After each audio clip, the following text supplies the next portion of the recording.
Hi everyone, we'll be waiting 2 to 3 minutes before starting the webinar, just simply to accommodate for the rest of the attendees who are in the middle of connecting.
Welcome everyone, thanks for joining us and thanks for being part of our community. My name is Valen Kolika and I'll be your host for today. A few reminders before we start.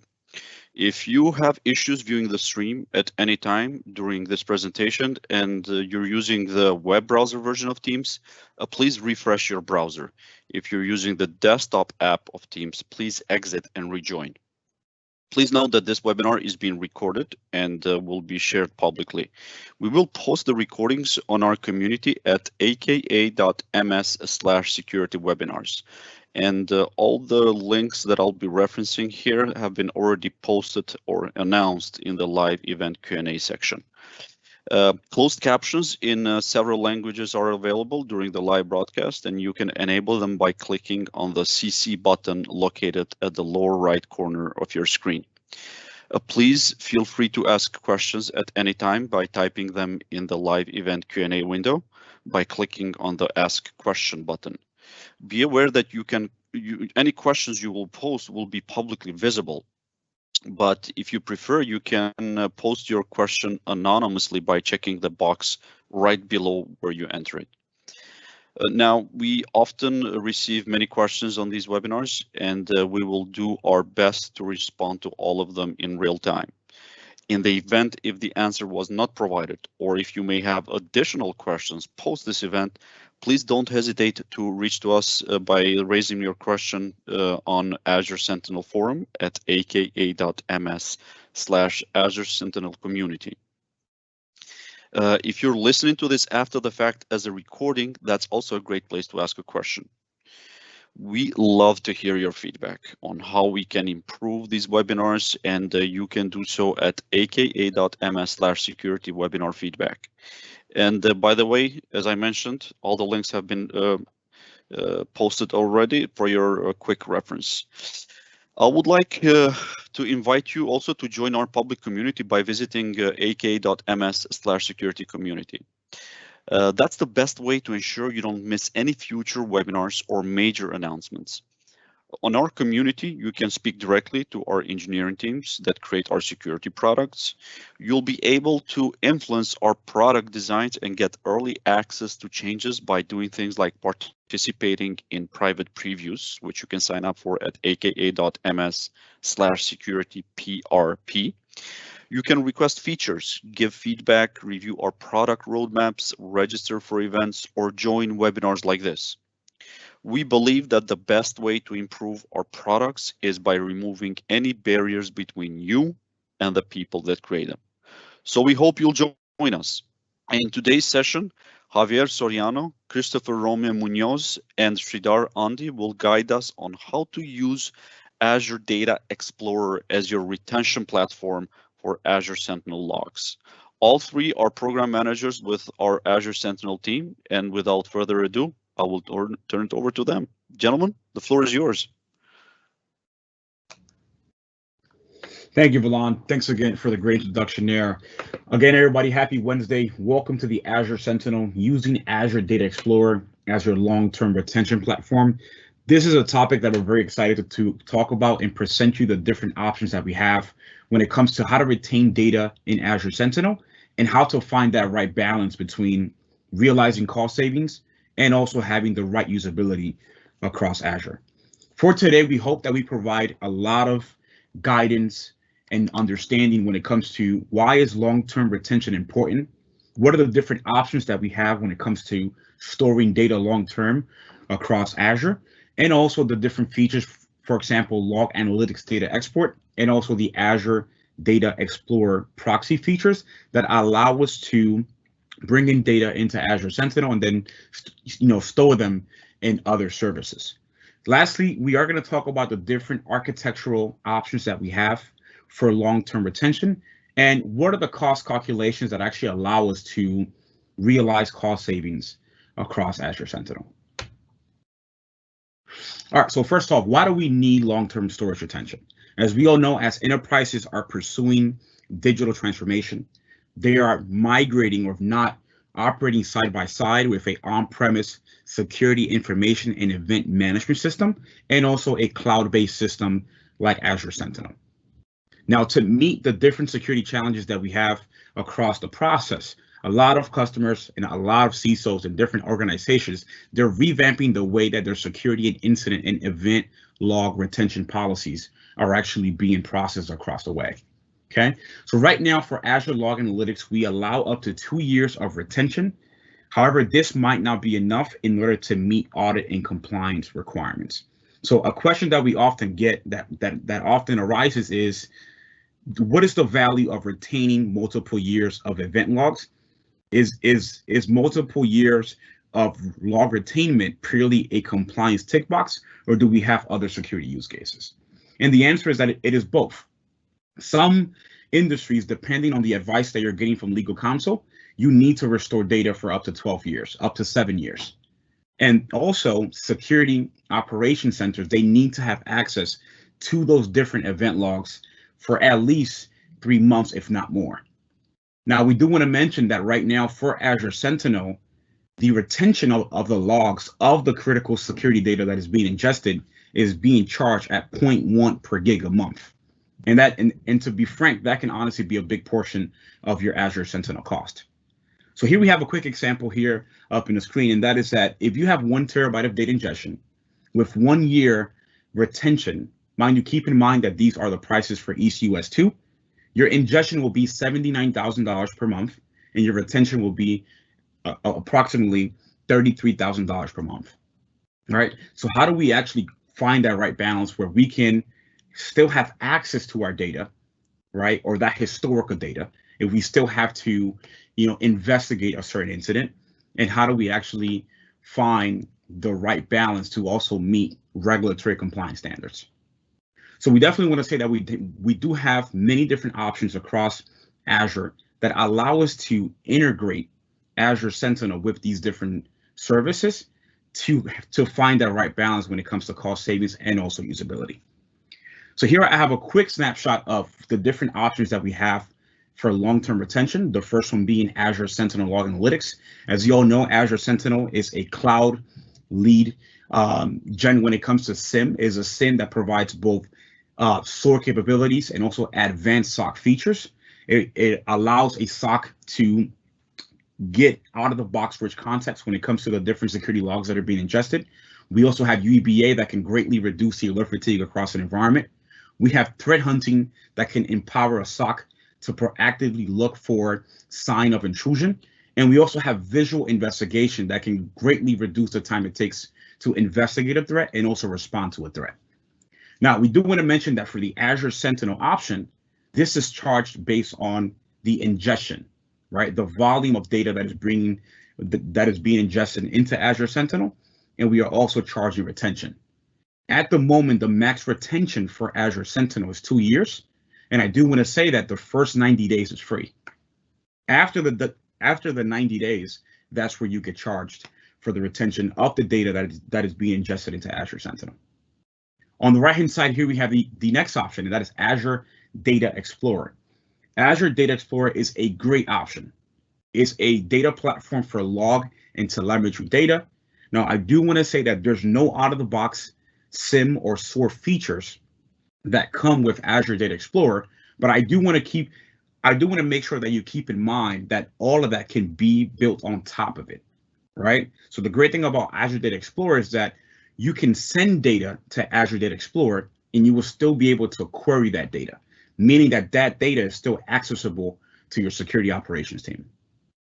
The last two here, the charge when it comes to Azure Data Explorer is based on compute and also storage. And now the beautiful thing about Azure Data Explorer is that there's unlimited retention. And right now the default is 100 years. So I do know that there are certain regulatory compliance standards that you have to retain data up to 20 years. Azure Data Explorer will definitely be the option for that. Lastly, here we have Azure Blob Storage. Is a very simple storage service. And for that, we do have a pricing when it comes to the, based on the consumed capacity and also transactions. Lastly, here, the max retention is 400 years. This right here just shows us a quick snapshot of the performance. Azure Sentinel being high when it comes to performance, the maximum retention being 2 years, and that this is a cloud model for SaaS, and the cost is high and the purpose is for SecOps. Now, Azure Data Explorer, the performance is high to low, the maximum retention is unlimited, and we do have a cloud model that is based on PaaS. Now, the cost is medium, but the great thing here is that it does provide your tier 3 analysts a extended platform for threat hunting, for compliance, and also for trend analysis. Lastly here, Azure Storage, the performance is medium to low. The maximum retention is 99 years. IaaS is the cloud model. The cost is relatively low, and the purpose here is to archive to meet compliance requirements and also auditing requirements. With that said, I do want to pass it on to Sridhar, who will talk about the more granular features that we have, including the Azure ADX feature. Thank you, Chris.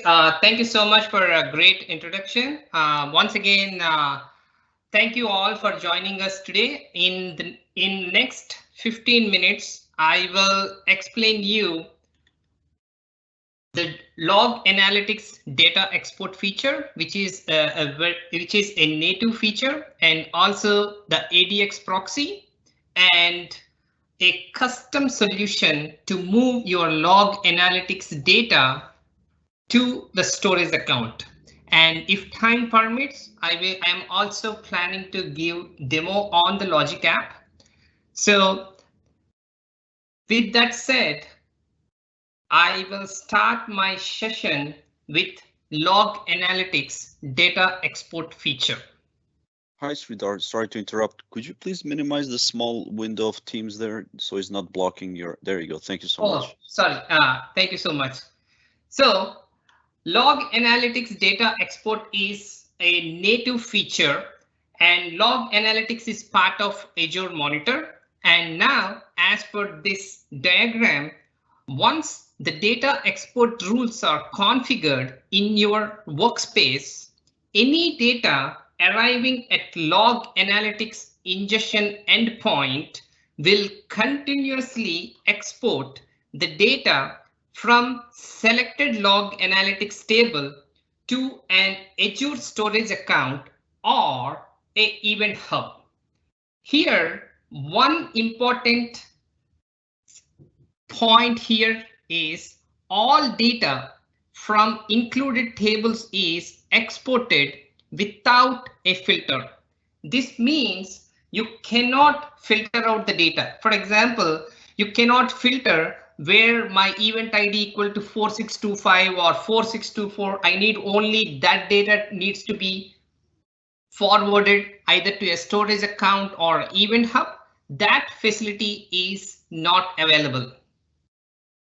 As data export is a native feature, it supports all the tables, and I have listed all the supported tables here. I will show you quickly. Okay, these are all the supported tables where you can send all these tables data either to a storage account or a event hub. But it does not support custom log tables, and the custom log tables support is coming in the next half of this year. And you can use storage account as a destination and event hub as a destination, but both of these, either a storage account or event hub, must be in the same region as log analytics workspace.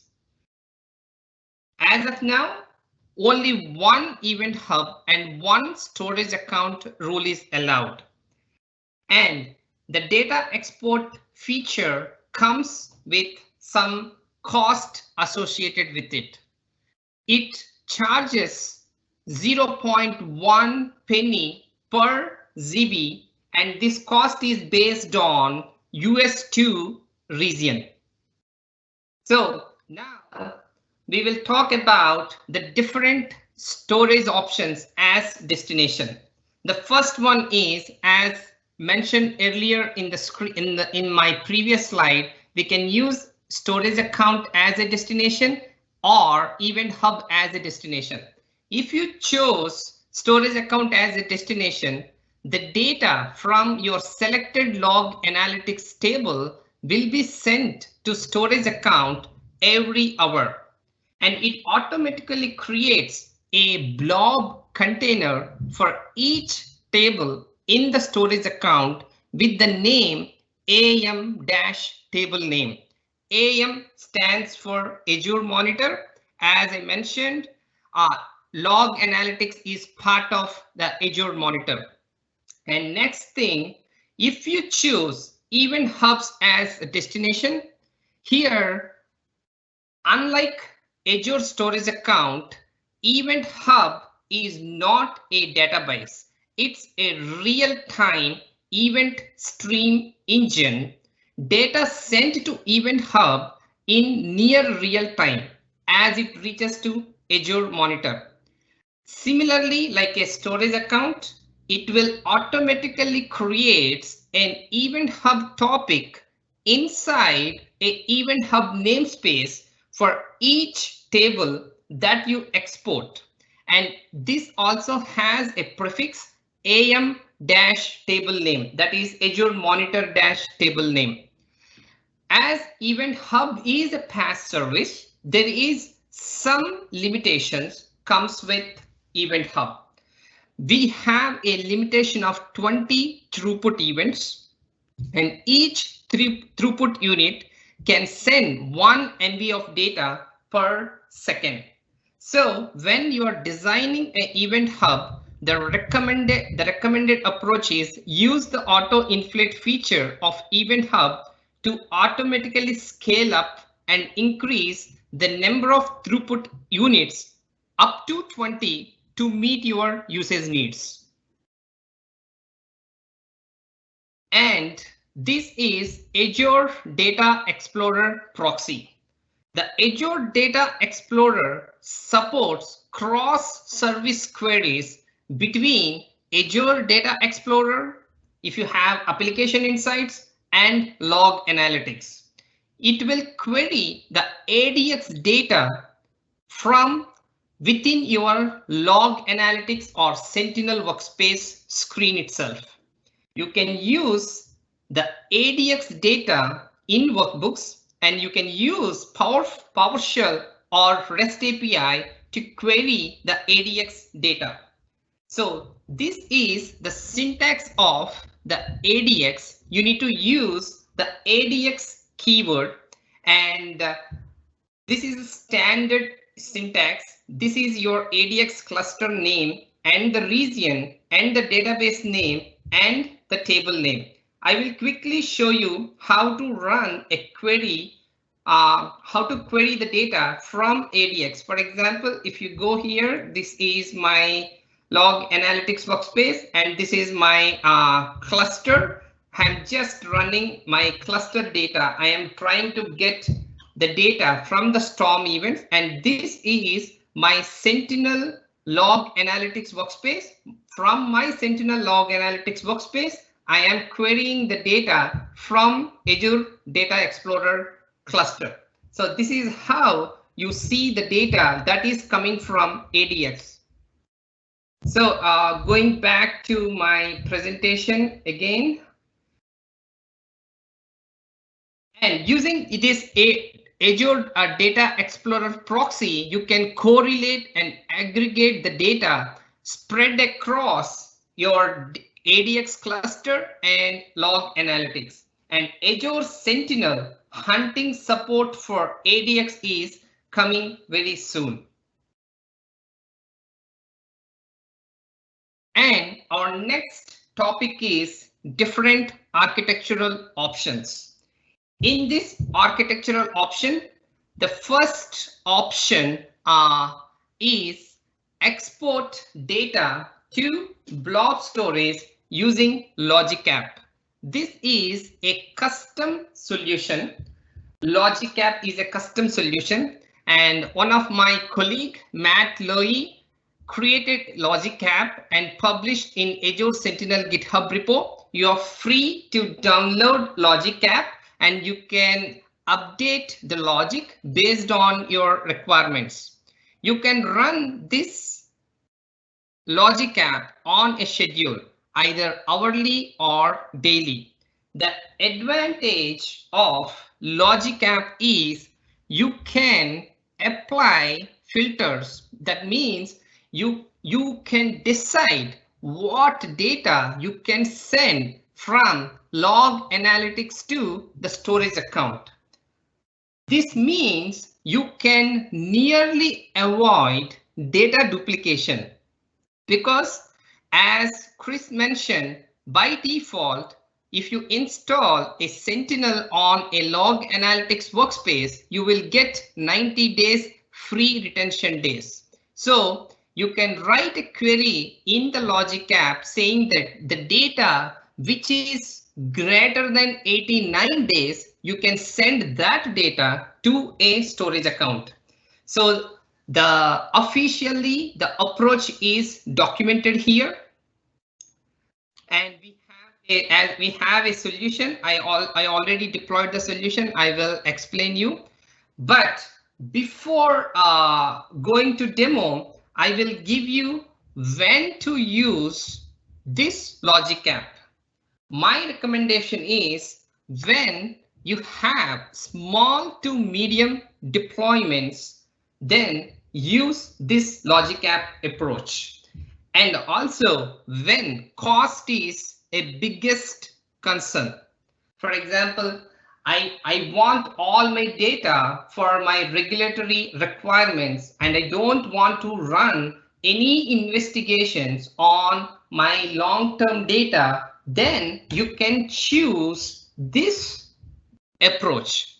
And why the last statement, running investigations on the data that is stored on the storage account is very, very tough, because every time you need to generate a SAS token URL for each blob, and you need to use that command using in KQL using external command, and then you need to query the data. For example, let's say if your Logic App is running every hour, that means you will have 24-hour blob, 24 blobs for each table. So if you want to combine these things, you need to create 24 SAS token URLs. So that's the main thing. So before going to the pros and cons, I will take you to the demo first, and then I will come back here and I will explain you the limits which I mentioned earlier, and then we will discuss about the pros and cons. So this is my logic app. So let me go to my designer here. Okay, so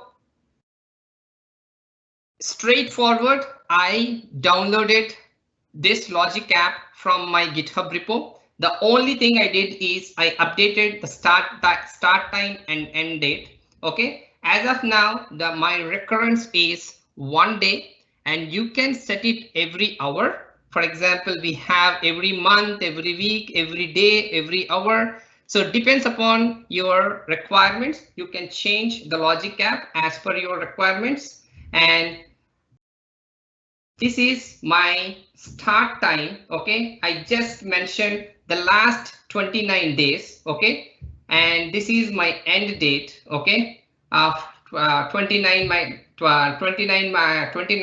28, that is 1 day, and I am running the standard logic app log analytics query here. So I have some excluded types also. For example, if your log analytics also having some heartbeat other performance tables, and if you want to avoid ingesting those tables into the storage account, you can add those to the excluded data types. And this is how we will compose the tables and it will run. Okay, I will run this query. And one more advantage with this logic app, okay, you can send the custom log tables also to the storage account.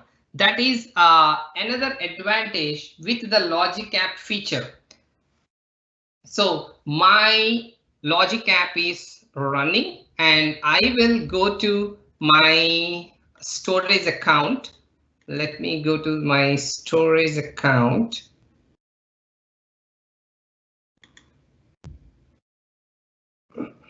One minute, my resource group.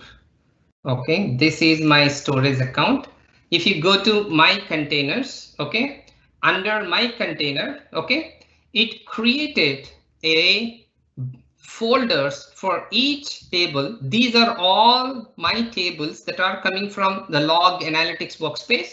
And for each table, you will see an individual blobs. For example, as I mentioned, it will, if you are running every day or every hour, it will put all the blobs based on into your storage account. If you want to query the data for any purpose, okay, how we need to do. For example, let's say if you want to query the data, for example, I am going to my container and Azure activity. So you need a specific day or specific time blob data. If you want to query, then just you need to go to that specific blob like this, okay, and then click on generate SAS and click on generate SAS token and URL, and copy the blob SAS URL here and come back to your log analytics workspace and go here. Okay, I'm just replacing the SAS token URL which I copied just now. Okay, I'm just copying here and click on run. This is how you need to query the data from the storage account using the command called external data. For example, if it is a single blob, okay, fine, I can go and I can generate the SAS token and I query the data. If it is more than one table, more than one blob, means for if you want to review the data from the last 4 hours, that means you need to go to the last 4 hours of blobs and you need to create 4 SAS token URLs, and then you need to put it here to get the data. So this is a very, very tricky part. That's why querying the data is very tough from the storage account. Going back to my presentation here. sorry, going back to my presentation here. Okay, so coming to pros and cons, as I mentioned, when the cost is the biggest concern, okay, we will go with this solution, but the performance is very, very low and you need to use external data command, which is very tough. That is one disadvantage with having the data in storage account. And we have couple of advantages. There will be nearly no duplication of data, and we, using Logic App, we can move the custom log tables also to the storage account. And now I will walk you through what are the limitations of this Logic App. I already had a link here.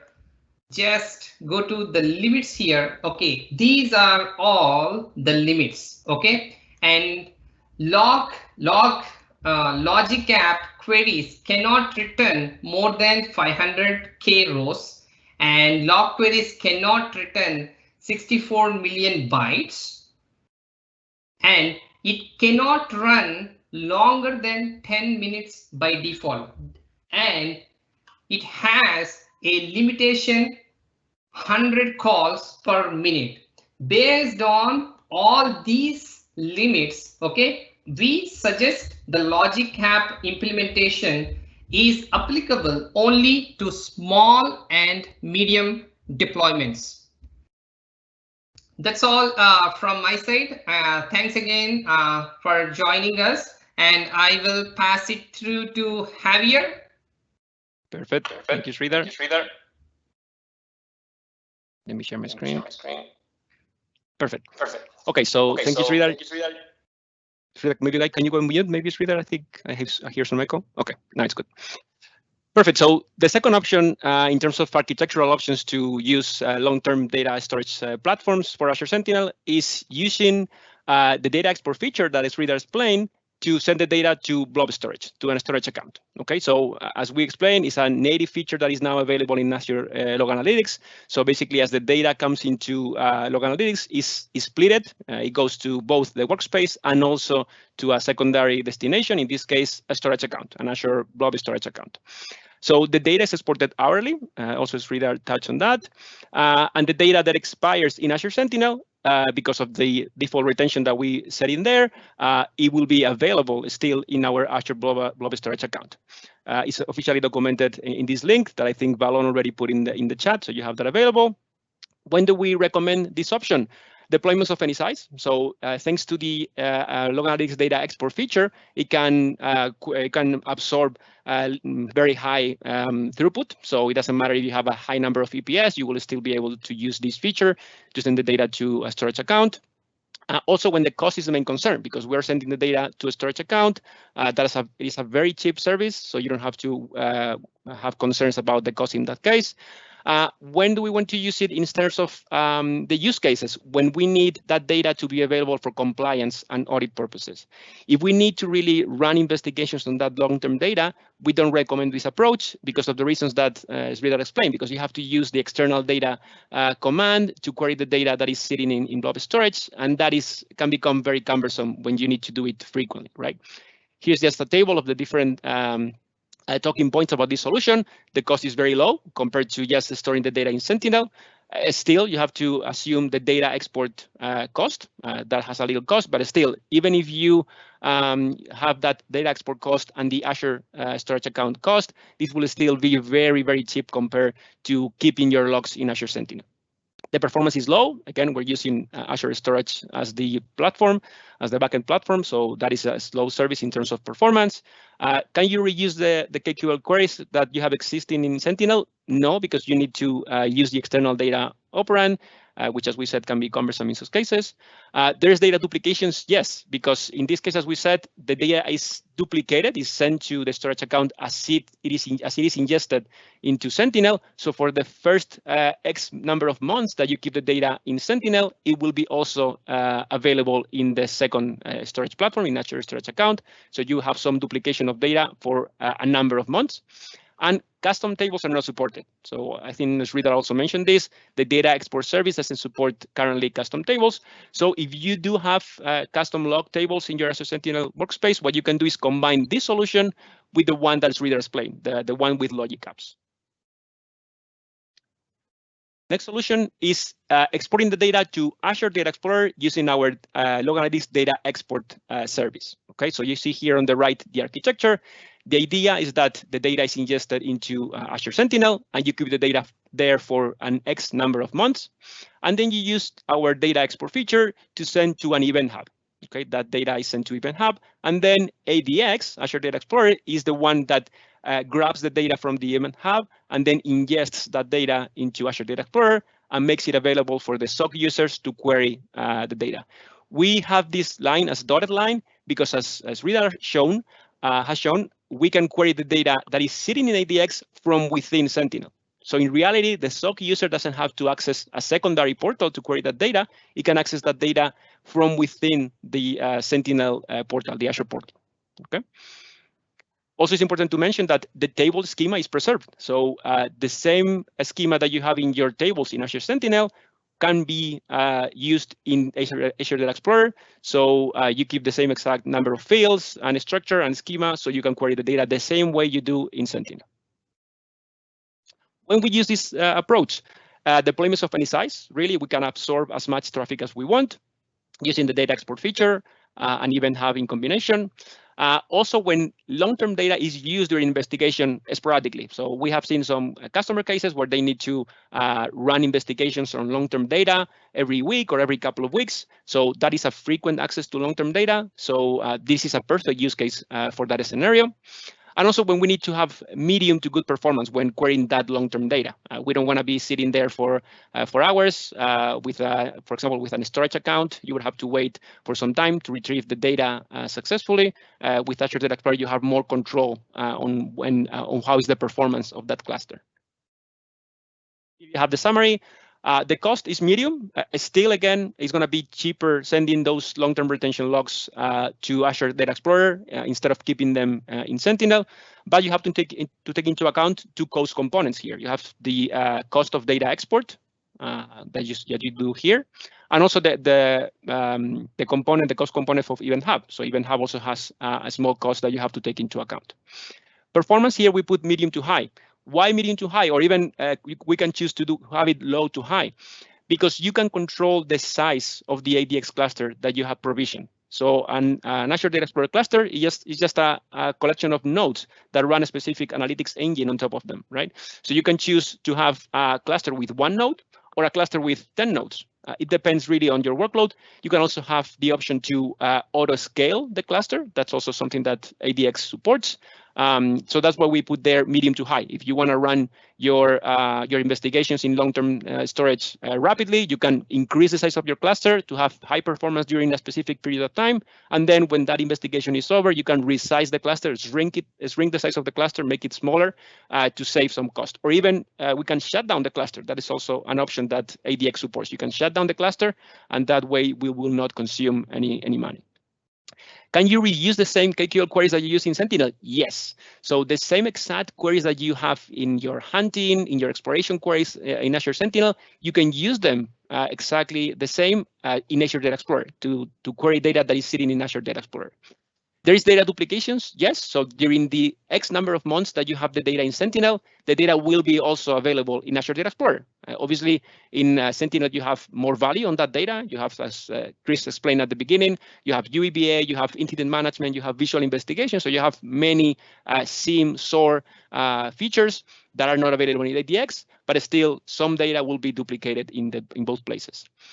This approach doesn't support currently custom tables because, as we said, data export, Log Analytics data export doesn't support custom log tables at the moment. If you have that scenario where you have a mix of native tables and custom log tables, you can use this approach that you have here in the screen in conjunction or in parallel to logic apps for the method to send data of custom tables. Some comments in this case. Event Hub component needs to be carefully designed if you have a high number of EPS. Okay, so right now you can only specify one single event hub as the destination of your data export from a workspace. Depending on the size of your or the number of EPS that you have, you might have to add an additional throughput units to that event hub. And as I said, it can be combined with logic apps for custom table logs.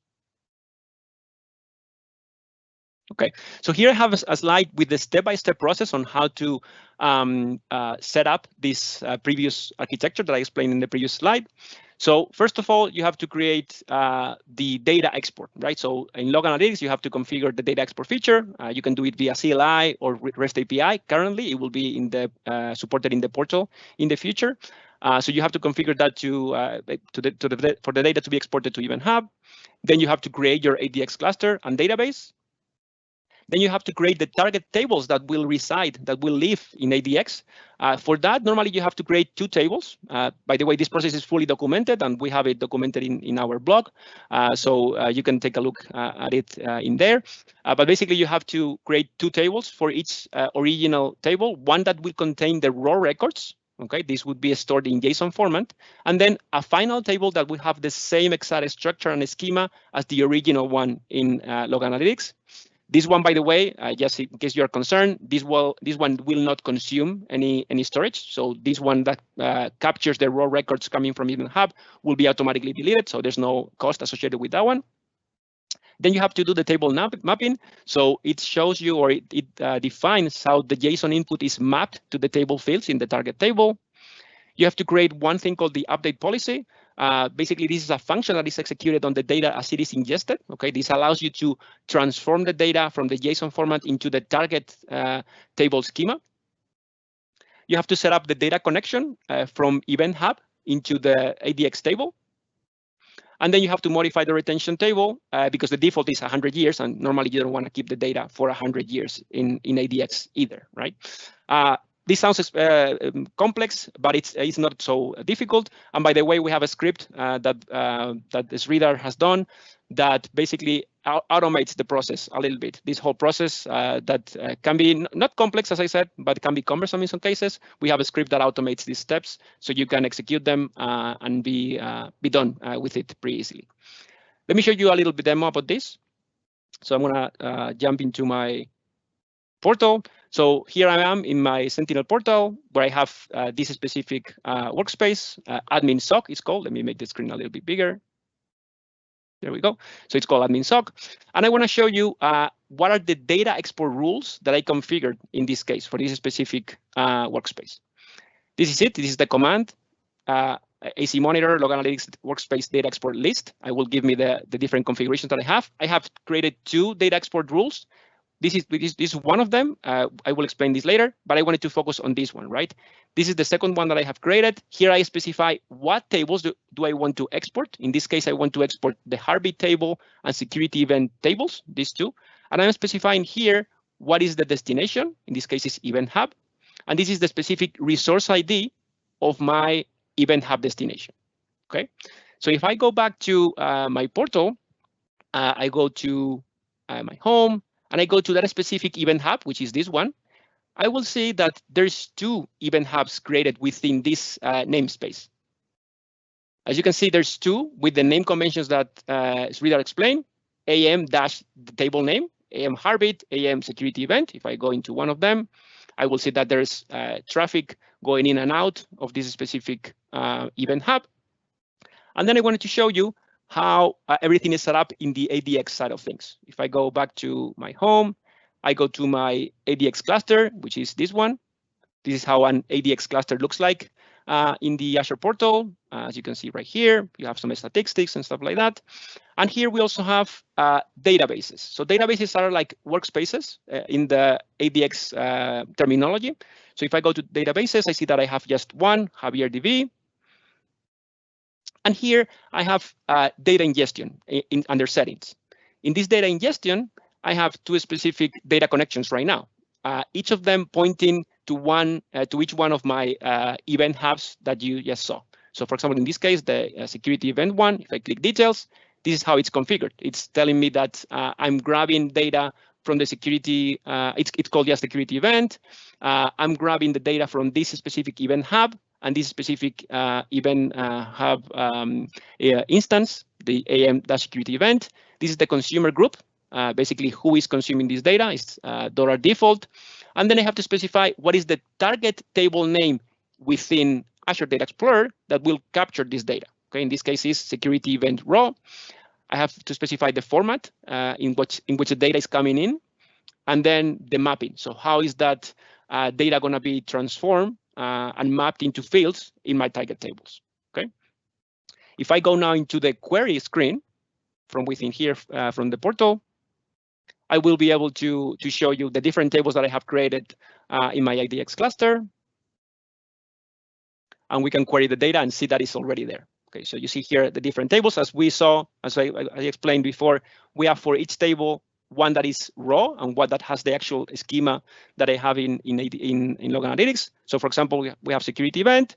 If I execute here security event, and I can do take 100, it will give me the data from that specific table. As you can see, it is exact same format and schema as the one that I have in Log Analytics.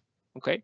Not only that, but as Sridhar explained, I can actually query the data from within my Sentinel environment. I'm back in Sentinel in the admin SOC workspace, and I can use that naming convention. So the cluster name and region and the DB name, then dot the table name. Let me put here security event. And I use just take 100, and this will actually retrieve the data that is sitting, that is stored in ADX, and return it to me. So the analyst, again, doesn't have to get out of the Sentinel interface. He can do it from right here. Okay.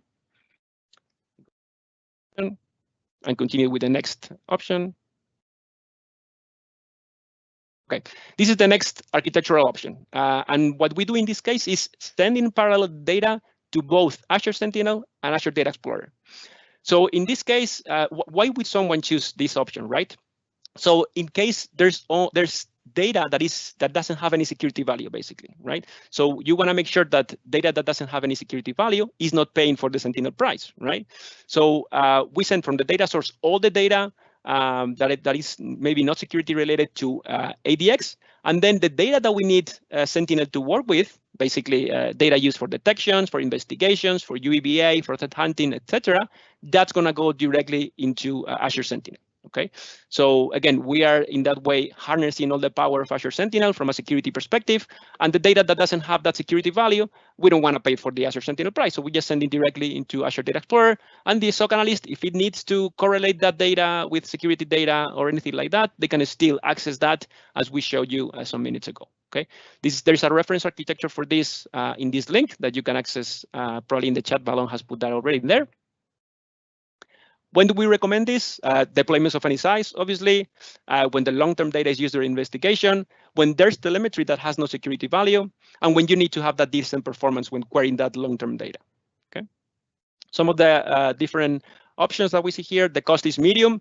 Again, in this case, there's no additional cost for data export or for Event Hub, although you have to take into account that the sending the data from the source into ADX we'll need something, right? We'll need maybe Logstash, we'll need maybe Kafka, maybe it needs an Event Hub, depending on the way that you want to send the data into the remote platform, okay?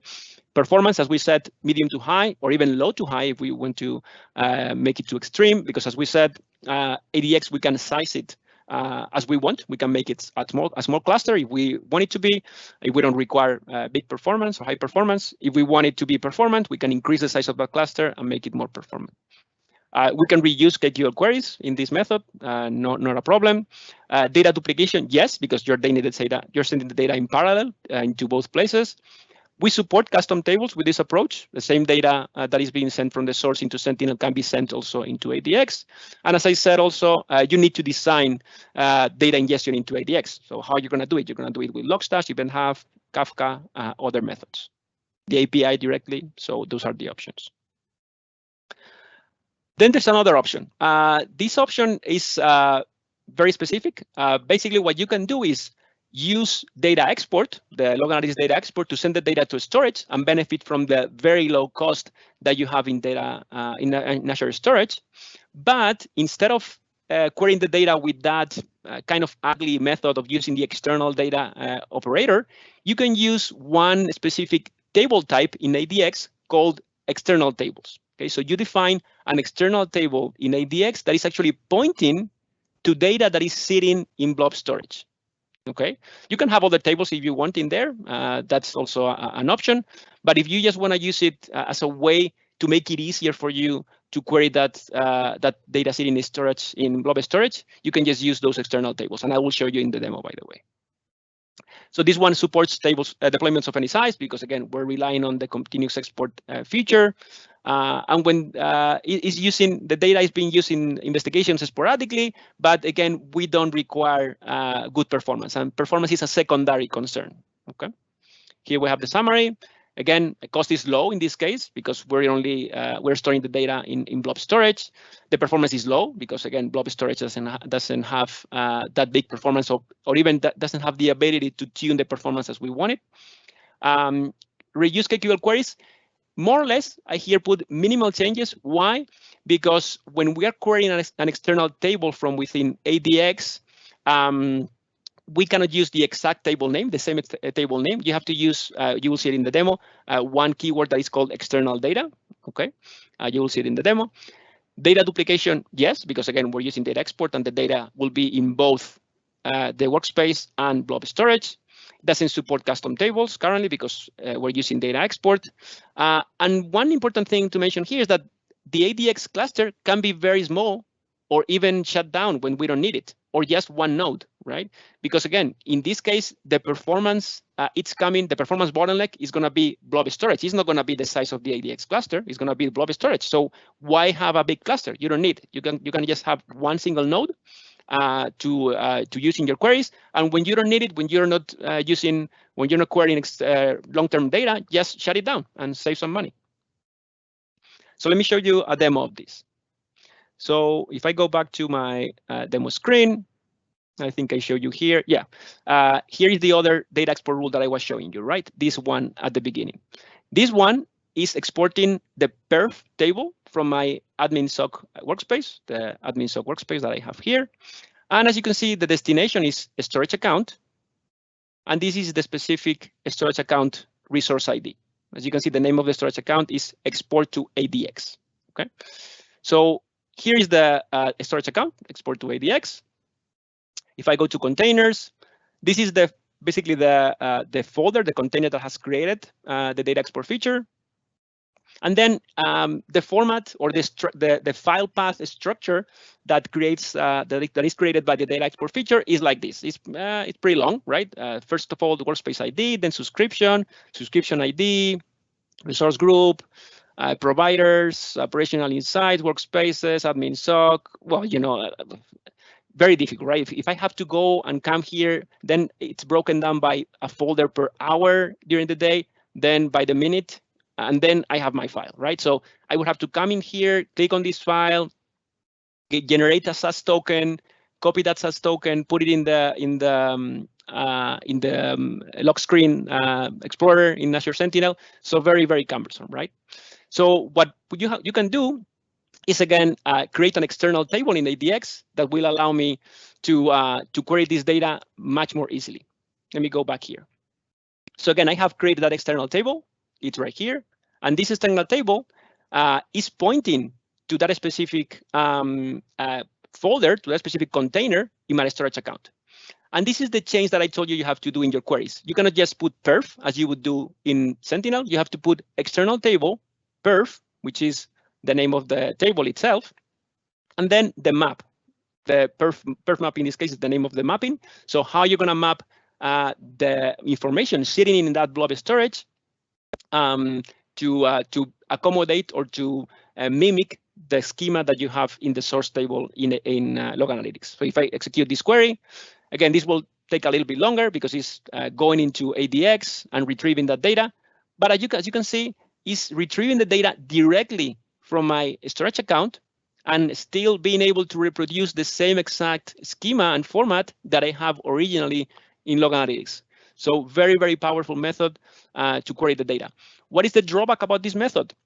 that you have to query the data from within the ADX interface. As you can see, I'm in the ADX interface in the query screen. If I try to do it from here, it will not work. Okay, so in that case, if I'm using this special architecture, I have to use the external table operand. Okay, going back to the slides. This is the last architecture that I'm going to show you, which is sending the data to Azure Data Explorer via Azure Storage and also Data Factory. Okay, so in this case, I have two components in the pipeline.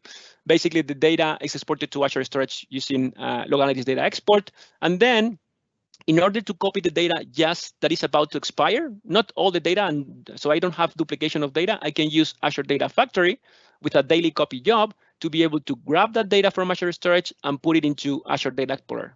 Okay, so this is recommended for deployments of any size, when you need to have decent performance, when querying long-term data, and when you use that data frequently in investigations. Good points about this one. Low cost because you're using blob storage, and again, you're not duplicating the data because you're using Azure Data Factory to move only data that is about to expire in Sentinel.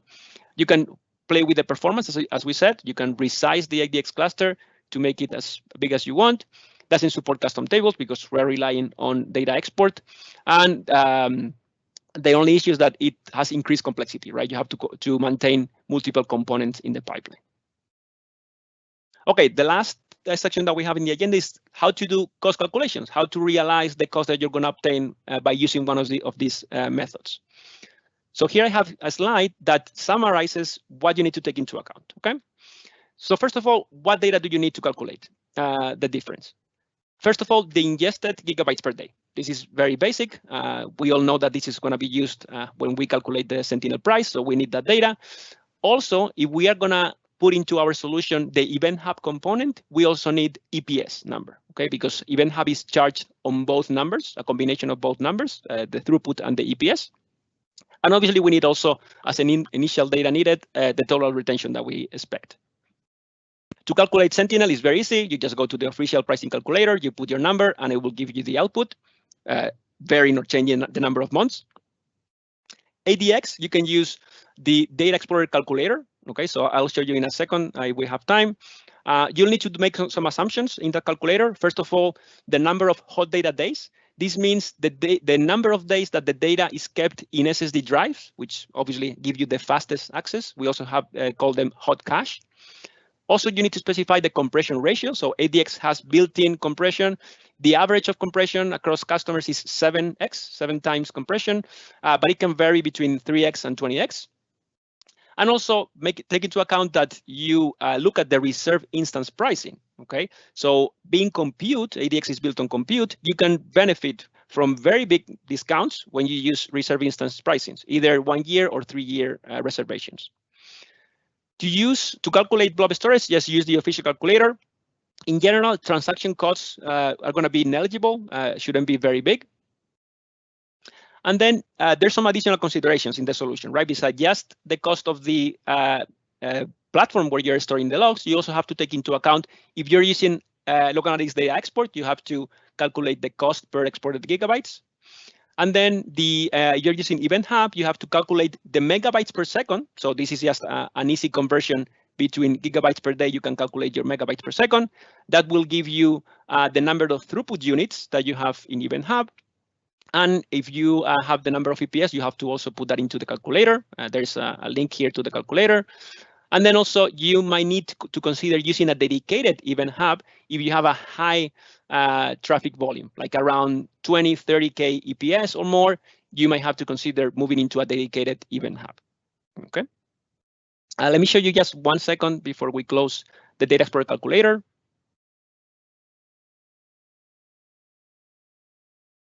It is in this link, by the way, that I'm sure that Valon has put in the chat.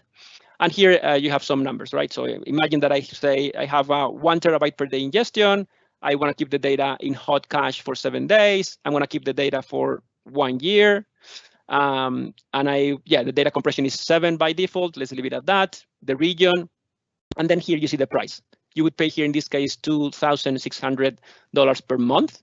But as we mentioned, look at the benefits or the savings of using reserve instances, right? You can go as $1,000 less by choosing 3-year reserve instances. Okay, so here you can have you can make some calculations. Perfect. I think that's it from a slides perspective. Here I have some resources that are important. First of all, the Azure Sentinel integration with ADX blog post. So we have a blog post that explains more or less the concept that we explained today. Here we have also the pages that explain the log analytics data export feature, the data explorer proxy feature, and then some other generic documentation. So hopefully we're on time, and I open it up for Q&A in case there's something in the chat that we haven't answered. Yes, we're at the top of the hour here, so thank you so much, Javier, Chris, and Sridhar for this wealth of information, and thank you also for answering all the questions in the back door here. The team did a great job on that. So I would like to remind the listeners that the best way to ensure that you don't miss any future webinars or major announcements, please visit our landing page at aka.ms/security-community. And while you're there, you'll find easy ways to navigate and find the resources and learning content relevant to our security products and the communities itself. So a good start, I would suggest, would be browsing our bite-sized product videos, ninja trainings, recordings of past webinars, GitHub communities, and more. We love to hear your feedback on how we can improve these webinars. So please take a minute submitting your webinar feedback at aka.ms/security webinar feedback. And in case we missed your answer or you have additional questions, please post them on our Azure Sentinel forum at aka.ms/Azure Sentinel community. I want to thank you all for being part of our community and for joining on these webinars. So we hope to see you next time. Goodbye. Thank you so much.